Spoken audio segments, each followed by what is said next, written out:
Hello, welcome to Liverpool FC News Today channel.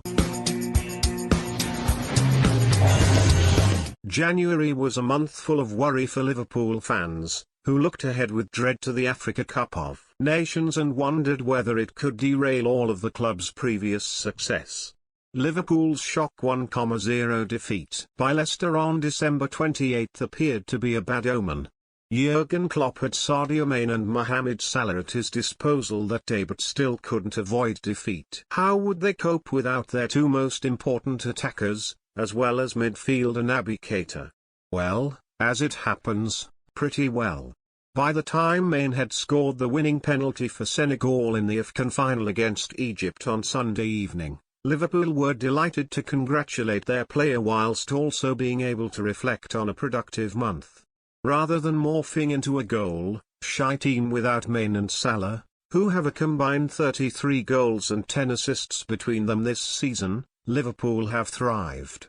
While they have been helped by the fixture list, which scheduled just 2 Premier League games during AFCON and handed them a much-needed 2-week break, the performances have still been hugely encouraging. Overall, in the 6 games without Mane and Salah, Liverpool picked up 5 wins and 1 draw, while netting 15 goals. In their absence, they have comfortably beaten Brentford and Crystal Palace in the Premier League, reached the Carabao Cup final and the 5th round of the FA Cup. By the time AFCON hero Mane and beaten finalist Salah return to Merseyside, Liverpool will be in a much stronger position than they were when they left. That is partly because of the performances of their team mates over the past month.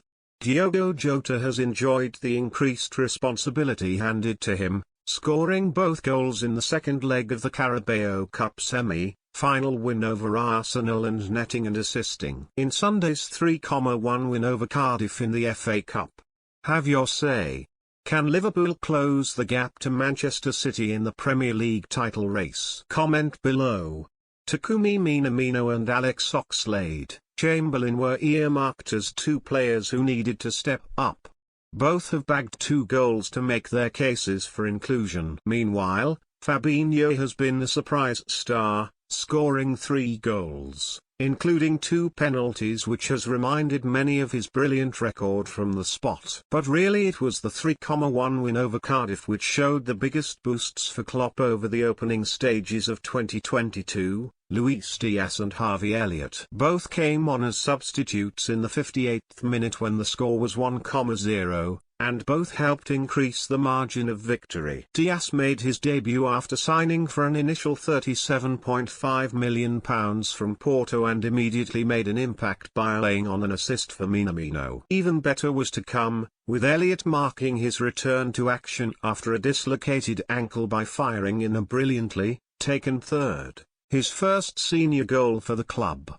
Harvey's goal was very touching. It is like a fairy tale, Klopp beamed post-match. I know what an incredible talent he is and an incredible kid he is. When we lost him at Leeds, to injury, it was one of the hardest moments of my career. So coming on is a great step back, and scoring this nice goal is a proper fairy tale. Probably his biggest talent is how ready mentally he is out there. He is a kid, yes, but on the pitch not so much. Diaz arrives at Liverpool in brilliant form, having contributed 16 goals and 4 assists in 26 appearances for Porto this season, and is clearly ready to continue that run in a red shirt. Meanwhile, the return of Elliott injects an element of excitement and unpredictability into Liverpool's line-up. The 18-year-old midfielder is a unique talent unlike any of the other players at Klopp's disposal.